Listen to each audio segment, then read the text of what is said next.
If you are a reader and you want to get into anime or manga, but you're not sure where to start, I have some suggestions based on some popular or maybe even your favorite fantasy books or series.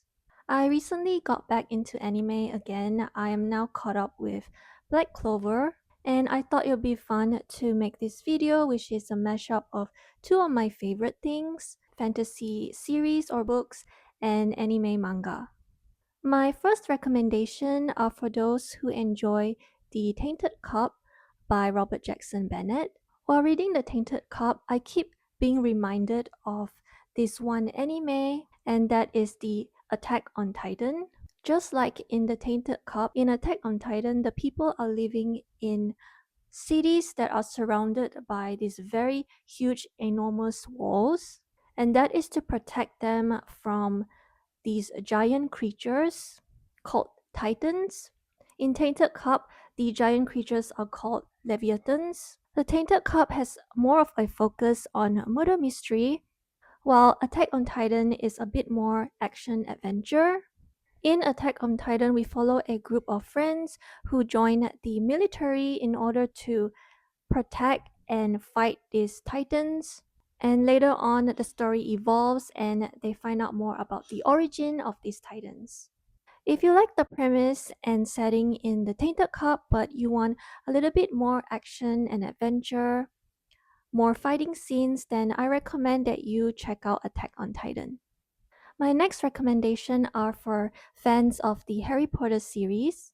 I know a lot of people grew up reading and watching the Harry Potter series, so if you are feeling nostalgic and you want a similar magical school setting, then I recommend that you check out Mashle. Mashle is a little bit like a parody of Harry Potter. There's a lot more comedic relief. In Mashle, the people are living in a society where magic is the most important thing.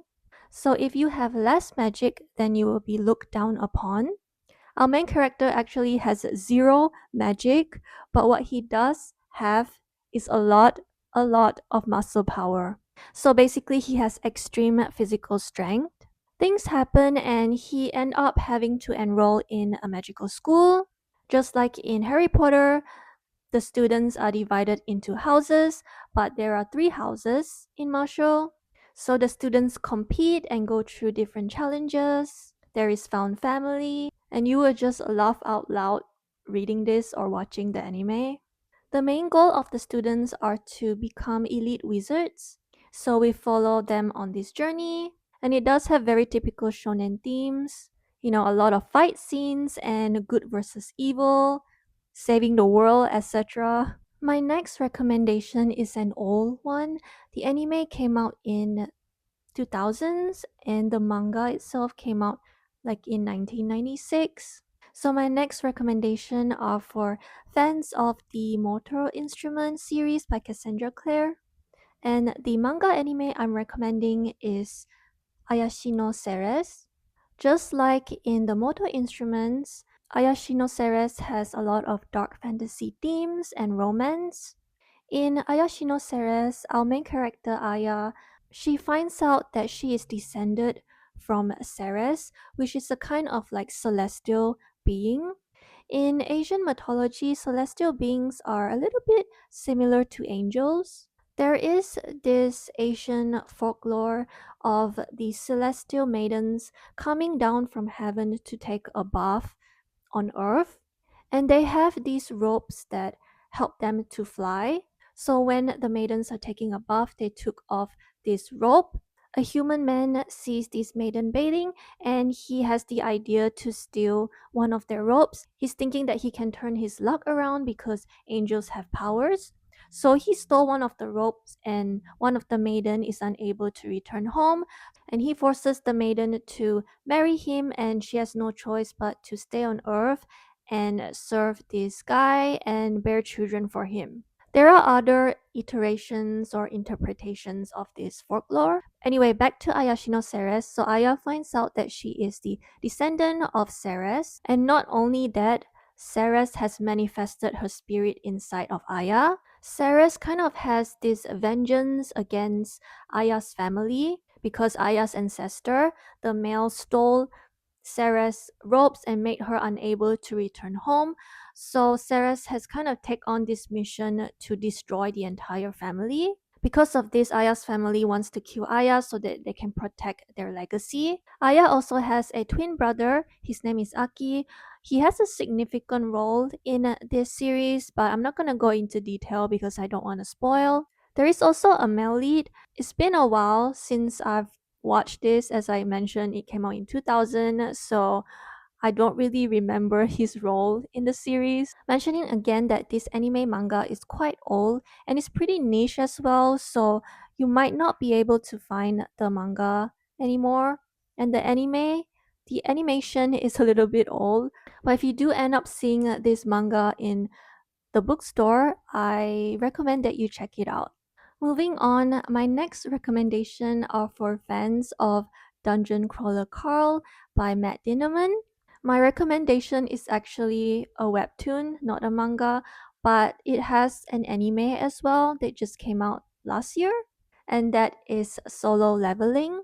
It has that similar like video game vibes and you can level up as you go. The setting in Solo Leveling is that in the world, dungeons are starting to appear and humans are awakening with powers, and these awakened humans become hunters, so they would go into these dungeons and defeat the creatures in there and get the resources.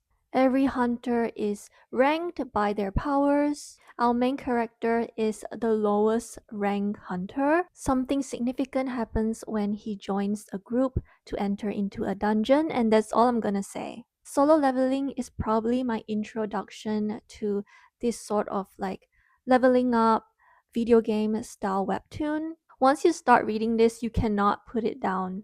It's a very exciting and fun webtoon to read and anime to watch. So I highly recommend if you like the premise of, a video game style story and where you can level up as you go. My last recommendation are for fans of the Emily Wilde series. Just like my recommendation for the motor instruments, this anime is a little bit more niche and a little bit older. This came out in 2008, and that is The Earl and the Fairy. It's a fantasy romance set in the Victorian era, and we are following Lydia, who is a fairy doctor. She can see these magical creatures where a normal human cannot see. Lydia gets roped into helping this charming blonde man named Edgar. Edgar is claiming to be an earl and he wants Lydia to help him to find this missing family sword. This is a story filled with magical adventure, mystery, insta love. There are a lot of cheesy lines and blushing maidens. I will say though that Edgar really stands out in this anime, while Lydia can be a little bit bland. It has that typical older shoujo vibes, so you're gonna get like a naive female main character and a dashing male lead. Edgar pretty much carries this anime. I think I prefer the manga and it'll be easier to find compared to Ayashi no Ceres just because it's a little bit newer. And we have come to the end of this video. Let me know if you guys want a part 2. Thank you so much for clicking on this video and I will see you guys in the next one.